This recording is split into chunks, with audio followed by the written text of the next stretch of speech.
Dan ini nggak nge-lag sama Let's sekali. see who has the last laugh. Cuman suka patah-patah. Stories, I'm a fool for your love.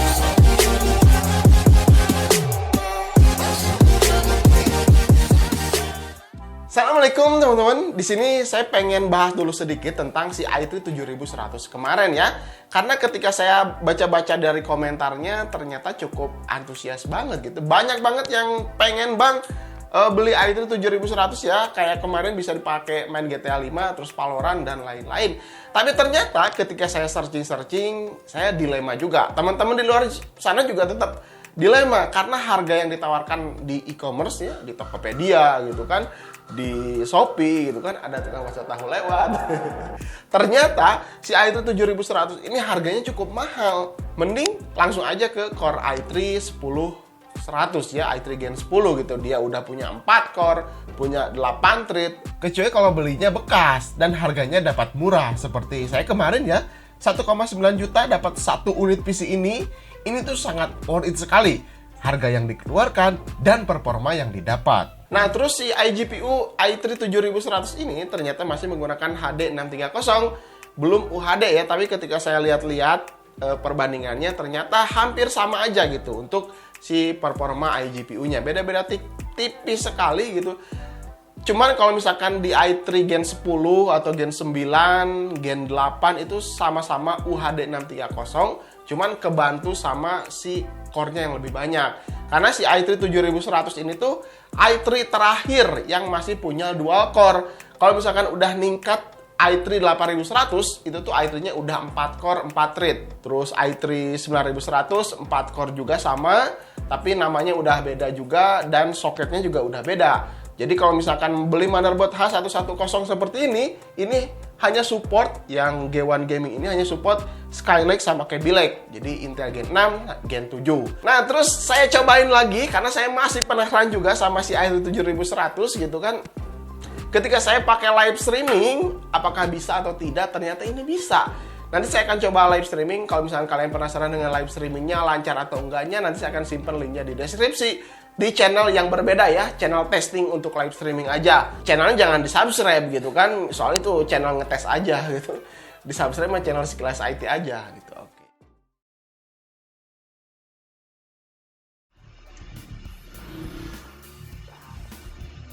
Oke, tes 3, 2, 1. Ini saya udah mulai live kayaknya ya. Oke, bentar. Ini gamenya saya full screen dulu. Coba kasih full screen. Lihat di sini kita lagi menggunakan i3 7100. Penggunaannya udah 100%, jadi udah maksimum sekali gitu kan. Si Intel UHD-nya juga 100%.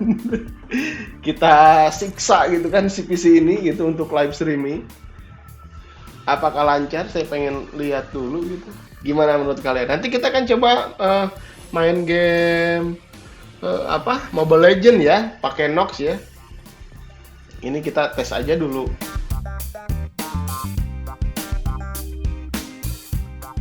Yang di atas aja. Lightning. Killing spree. Dan ini nggak nge-lag sama Let's sekali. see who has the last laugh. Cuman suka patah-patah.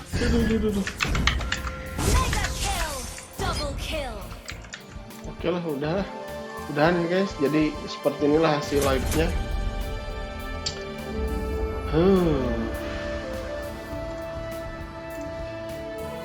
Kita stop recording. Live streaming ini bisa, cuma nggak semua game. Ketika dites main game Valorant, ketika live streaming meskipun 720p, ini bisa berjalan. Namun di situasi-situasi yang cukup berat, pasti live streamingnya tuh jadi keganggu. Bahkan si YouTube-nya juga menyarankan bahwa live streaming yang sedang dilakukan itu tidak rekomendasi untuk ditonton para penonton gitu kan, para viewers kamu gitu. Makanya kadang-kadang si live streamingnya tuh tiba-tiba berhenti gitu kan. Karena kualitas yang dihasilkan dari si prosesor ini tidak memenuhi standar lah untuk live streaming. Tapi Bang, kalau misalkan pakai PGA gimana Bang? Ya kalau misalkan pakai BGA mah tentunya pasti udah sangat support sekali, udah bagus sekali gitu. Main Valorant pasti lancar, PUBG juga udah bisa gitu.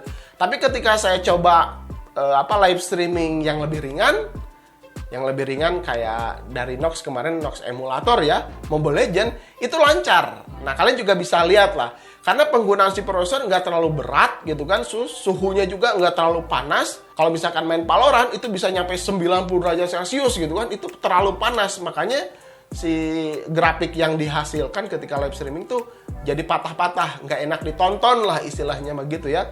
Kalau misalkan pakai VGA mah udah pasti maknyus banget gitu. Kalau misalkan 1050 Ti atau 1060 gitu, RX 560, RX 570 gitu kan, bisa ditancap di sini dan itu nanti hasil live streamingnya jauh lebih bagus lagi. Terus cocoknya PC seperti ini untuk apa, Bang? Biasanya untuk apa? Ketik-ketik aja, atau browsing-browsing ringan, atau multitasking yang lumayan cukup banyak, atau bikin-bikin invoice gitu kan, atau ngerjain tugas gitu.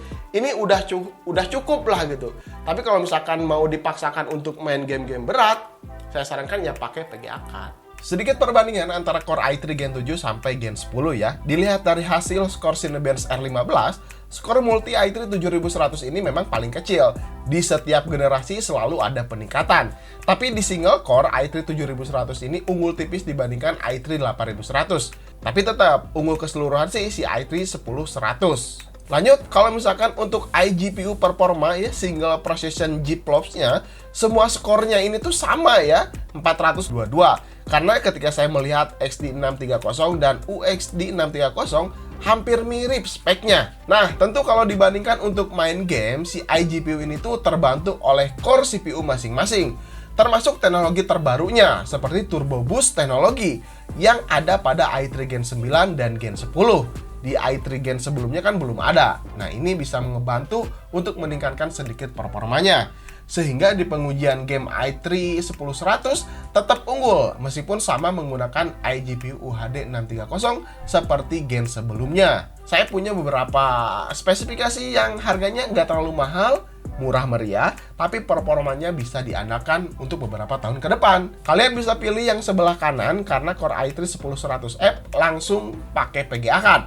Kalau yang di kiri ini tanpa VGA card, jadi mengandalkan Core i3 10100 polos yang ada UHD 630-nya. Untuk dipakai main game e-sport low masih bisa. Kebutuhan belajar, daring, meeting, multitasking, ini udah sangat mumpuni.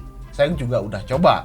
Kalian tinggal pilih aja kebutuhanmu sekarang ya, pilih kanan atau kiri. Nanti link pembelanjaannya saya akan simpan di deskripsi. Nah, gitu. Jadi ada kelebihan, ada kekurangan. Ada kekurangan, ada kelebihan. Nah, seperti itu aja. Oke, mungkin gitu aja teman-teman. Mudah-mudahan video ini bisa bermanfaat untuk kalian ya. Kalau misalnya kalian punya pertanyaan, silahkan tinggalkan saja di kolom komentar. Sampai ketemu di video berikutnya. Saya Randy Adhas, Sekilas IT. Assalamualaikum warahmatullahi wabarakatuh. Salam teknologi.